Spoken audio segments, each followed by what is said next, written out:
یہ بات ہمیں واضح طور پر ذہن نشین کرنی ہے کہ ہماری یہ تاریخ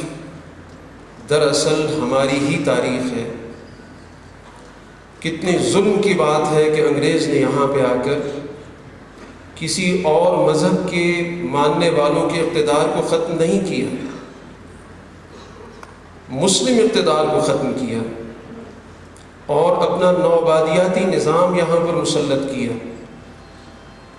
اور آج ہماری مقتدر لوگ اس سے انحراف کرتے ہیں۔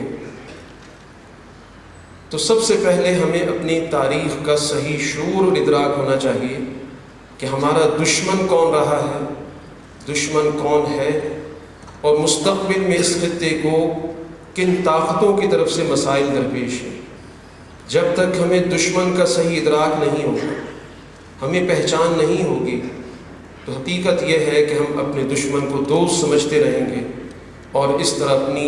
آزادی کی منزل کو دور سے دور کرتے چلے جائیں گے۔ حقیقت یہ ہے کہ 1857 کی اس جدوجہد آزادی نے باوجود اس کے کہ وہ پہلے مرحلے میں ہمیں کامیاب نظر نہیں آتی، لیکن دنیا کی کون سی جدوجہد آزادی ہے جس نے اپنے پہلے مرحلے میں کامیابی حاصل کی ہو؟ جدوجہد آزادی کے بہت سے مرحلے ہوتے ہیں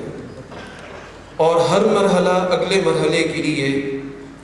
ایک بنیاد فراہم کرتا ہے۔ اس جدوجہد آزادی نے اس خطے میں مسلم اقتدار کے قومی ہونے کا سب سے بڑا ثبوت مہیا کر دیا کہ یہ مسلمان جو یہاں پر 850 سال حکومت کرتے رہے، یہ کوئی بیرونی لوگ نہیں تھے، یہ کوئی استعمار پسند لوگ نہیں تھے، یہ اس خطے کی ترقی کے لیے آئے تھے،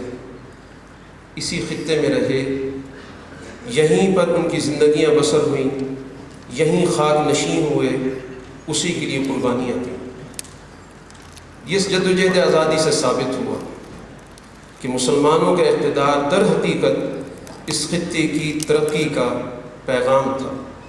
اور اسی لیے یہاں کی اقوام نے باوجود اس کے کہ ان کے ہم مذہب نہیں تھیں، اکثریت دوسرے مذہب سے تعلق رکھتی تھی،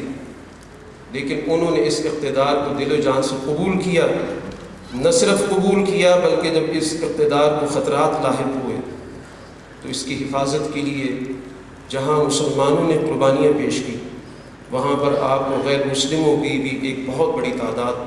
قربانی پیش کرتی نظر آتی ہے۔ یہ اس جدوجہد آزادی کا سب سے بڑا سبق ہے جو ہمیں اس سے ملتا ہے۔